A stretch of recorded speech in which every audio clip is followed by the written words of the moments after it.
अस्सलाम वालेकुम वरहमतुल्लाह। स्टूडेंट्स, आज इस वीडियो में हम एफएससी पार्ट 2 का चैप्टर 13 ये स्टार्ट करते हैं।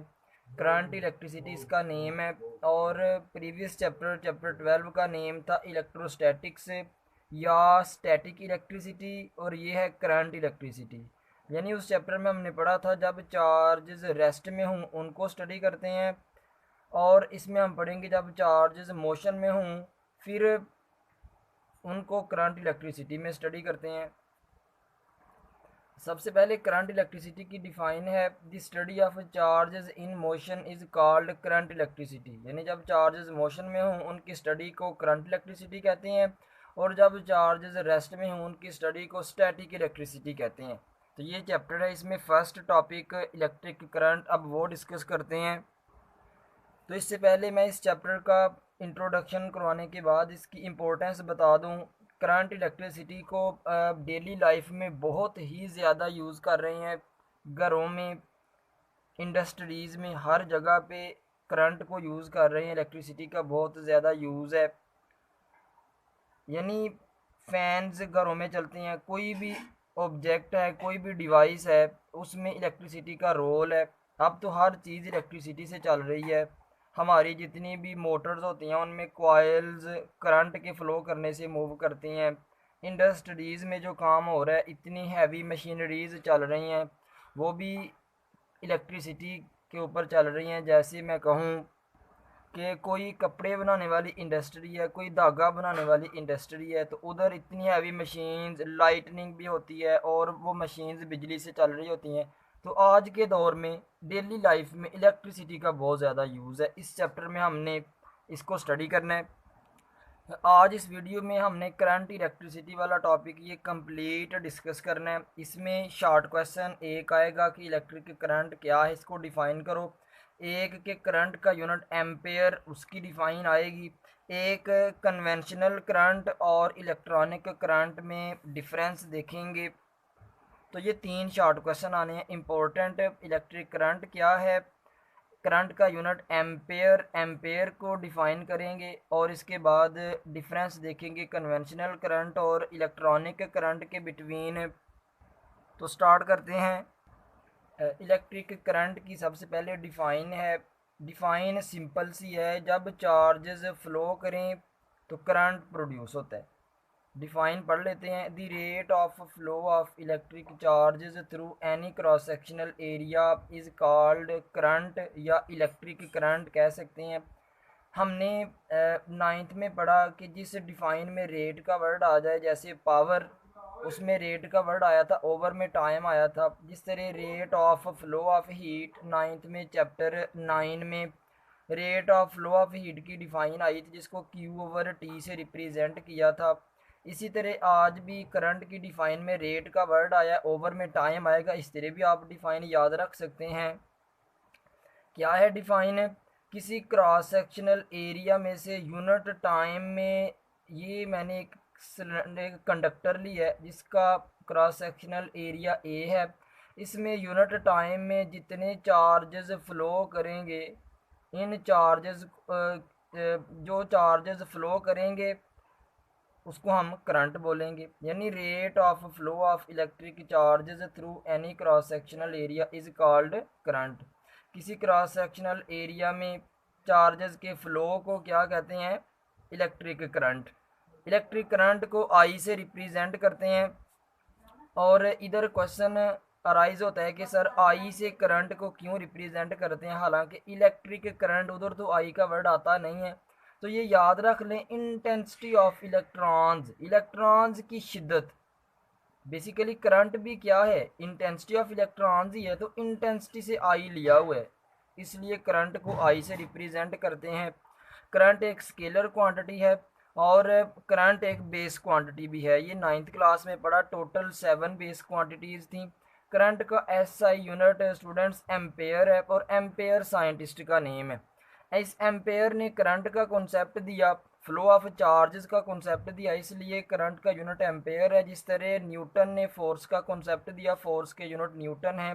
जिस तरह वाट ने पावर का कॉन्सेप्ट दिया, पावर के यूनिट वाट हैं।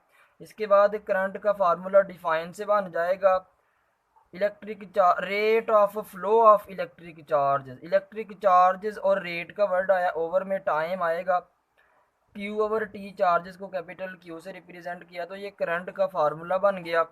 अब इसी फार्मूला से हम इसके यूनिट को डिफाइन करेंगे, एम्पेयर को। अब एम्पेयर को डिफाइन करते हैं।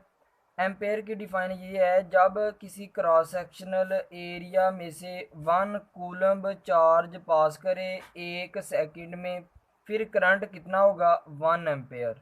यानी किसी क्रॉस सेक्शनल एरिया में अगर 1 कूलम्ब चार्ज पास करें 1 सेकंड में, फिर करंट कितना होगा, 1 एम्पेयर। क्योंकि ऊपर भी 1 होगा नीचे भी 1, इसलिए 1/1, फिर ही आंसर 1 आएगा। डिफाइन है, if a charge of 1 coulomb passes through a cross sectional area in 1 second then current is 1 ampere. तो इसी फार्मूला से हमने एम्पेयर को डिफाइन कर दिया। अब एमसीक्यूज हैं। मेटेलिक कंडक्टर्स के केस में, मेटल्स के केस में जो चार्ज कैरियर्स होते हैं वो फ्री इलेक्ट्रॉन्स होते हैं, और इलेक्ट्रोलाइट जो सोल्यूशन होता है, जिस तरह बैटरी में इलेक्ट्रोलाइट होता है तेज़ाब, उसमें चार्ज कैरियर्स कौन से होते हैं, पॉजिटिव और नेगेटिव चार्जेस, या उनको आयंस कह रहे हैं, क्योंकि इलेक्ट्रोलाइट जो सोल्यूशन है इसमें केमिकल रिएक्शंस होते हैं। जिस तरह हमने कॉपर सल्फेट ली है, कॉपर आयंस और सल्फेट आयंस बनते हैं जब रिएक्शन होता है, तो ये पॉजिटिव और नेगेटिव आयंस होते हैं इलेक्ट्रोलाइट के केस में, चार्ज कैरियर्स। और गैसेस के केस में चार्ज कैरियर्स कौन से हैं, इलेक्ट्रॉन्स एंड आइंस। तो ये एमसीक्यूज थे, बुक पे भी लिखे हुए हैं। अब नेक्स्ट स्टूडेंट्स पढ़ते हैं करंट डायरेक्शन, कि करंट की एक्चुअल डायरेक्शन कौन सी है, पॉजिटिव से नेगेटिव है या नेगेटिव से पॉजिटिव है, और इस कन्फ्यूजन को आज हम अंडरस्टैंड करेंगे। तो अर्ली साइंटिस्ट जो यानी जब माइक्रोस्कोप्स डिस्कवर नहीं हुई थी, उससे पहले साइंटिस्ट ये कहते थे कि जिस तरह पानी हायर पोटेंशियल से लो पोटेंशियल की तरफ आता है, यानी पानी हाइट से ही नीचे आता है, कभी नीचे से ऊपर नहीं गया, इसी तरह वो समझते थे कि जिस तरह हॉट बॉडी से कोल्ड बॉडी में हीट ट्रांसफ़र होती है, कभी कोल्ड से हॉट में हीट ट्रांसफ़र नहीं हुई, तो वो ये समझते थे कि करंट भी जो है पॉजिटिव चार्जेस की वजह से फ़्लो करता है पॉजिटिव से नेगेटिव की तरफ। तो इस करंट को कन्वेंशनल करंट का नेम दिया। लेकिन बाद में जब इलेक्ट्रॉन्स की डिस्कवरी हुई, जे थॉमसन ने इलेक्ट्रॉन्स डिस्कवर किए 1897 में, फिर उससे ये पता चला कि इलेक्ट्रॉन्स जो हैं वो एटम के केस में मूव करते रहते हैं ऑर्बिट्स में, इसलिए करंट भी इलेक्ट्रॉन्स की वजह से ही फ़्लो करता है, फ्री इलेक्ट्रॉन्स की वजह से, और नेगेटिव से पॉजिटिव की तरफ फ़्लो करता है, फिर ये समझा गया। लेकिन जो अर्ली साइंटिस्ट थे वो कहते थे कि नहीं, करंट जिस तरह पानी हाई पोटेंशियल से लो पोटेंशियल की तरफ आता है, हीट हॉट बॉडी से कोल्ड बॉडी में ट्रांसफ़र होती है, करंट भी पॉजिटिव से नेगेटिव फ़्लो करता है। लेकिन जब डिस्कवरीज हुई बाद में इलेक्ट्रॉन्स की, फिर पता चला current, actual current negative charges की वजह से फ़्लो करता है। तो ये जो पॉजिटिव वाला करंट है, हमने जितने भी सर्किट्स पढ़ने हैं स्टूडेंट्स, एफएससी में, बीएससी में, या पढ़ आए हैं 9th-10th में, कोई भी टीचर है जो भी पढ़ाएगा वो करंट की डायरेक्शन पॉजिटिव से नेगेटिव बनाता है, लेकिन ये करंट एक्चुअल नहीं है। तो ये करंट सपोजिशन करंट है। एक्चुअल करंट फ्री इलेक्ट्रॉन्स की वजह से है जो नेगेटिव से पॉजिटिव की तरफ फ्लो करता है। तो ये पॉजिटिव से नेगेटिव वाला करंट कन्वेंशनल करंट, ये फिर सपोजिशन करंट समझा गया, ये एक्चुअल नहीं है। एक्चुअल करंट जो है वो नेगेटिव चार्जेस की वजह से फ़्लो करता है from negative terminal to positive terminal. तो ये बात भी याद रख लें। तो फिर कन्वेंशनल करंट की डिफ़ाइन क्या बन जाएगी इस फिगर से, एक हमने बल्ब अटैच किया बैटरी के साथ, वो समझते थे कि पॉजिटिव से नेगेटिव चार्जेस फ़्लो कर और करंट पॉजिटिव से नेगेटिव फ़्लो करता है। तो फिर इस करंट को कन्वेंशनल करंट का नेम दिया, यानी एक कन्वेंशन सपोज कर ली, जिस तरह कन्वेंशंस, साइन कन्वेंशंस पढ़ चुके हैं 10th में, कि कन्वेक्स लेंस, कनकेव लेंस, किसकी फोकल लेंथ पॉजिटिव होती है, किसकी नेगेटिव होती है, किसकी पावर पॉजिटिव, किसकी पावर ऑफ लेंस नेगेटिव होती है। तो ये भी कन्वेंशन ही हमने सपोज की हुई है कि करंट पॉजिटिव से नेगेटिव फ़्लो करता है, लेकिन एक्चुअल करंट नेगेटिव से पॉजिटिव फ़्लो करता है। कन्वेंशनल करंट की डिफाइन रीड करते हैं फिर। The current due to the flow of positive charges from positive terminal of battery to negative terminal is called conventional current. अब इसके बाद इलेक्ट्रॉनिक करंट क्या है? कन्वेंशनल करंट पॉजिटिव से नेगेटिव फ्लो करता है, और जो इलेक्ट्रॉनिक करंट है ये नेगेटिव से पॉजिटिव फ्लो करेगा।